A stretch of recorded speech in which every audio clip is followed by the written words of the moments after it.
Hey everyone, today I'm going to show you how to completely uninstall Evernote from your Windows computer. Without any further ado, let's get started. Before we begin, there's an important step you need to take care of first. Make sure your Evernote application is already closed.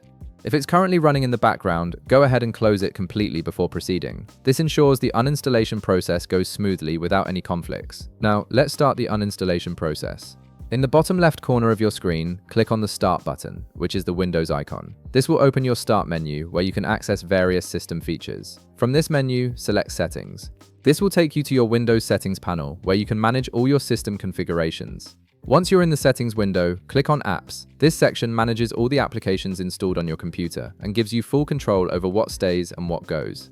It's your central hub for adding or removing programs from your system. Now, you'll need to scroll down through the list of installed applications until you find Evernote. Depending on how many apps you have installed, this might take a moment, so look carefully through the alphabetically organized list. When you locate Evernote in the list, click on it. This will expand the entry and reveal additional options for managing the application.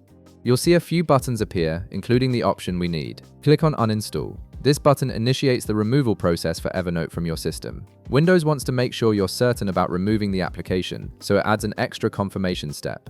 You'll see another prompt appear asking you to confirm your choice. Click Uninstall again to proceed with the removal. This double confirmation ensures you don't accidentally remove applications you still need.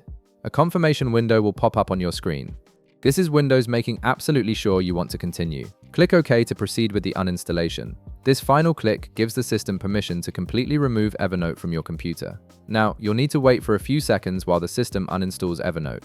During this time, Windows is removing all the files and folders associated with the application. The process usually doesn't take long, but give it a moment to complete everything properly. And that's it. You've successfully removed Evernote from your Windows computer, freeing up space and clearing out an application you no longer need. If this video helped you out, be sure to leave a like, subscribe, and I'll see you in the next one.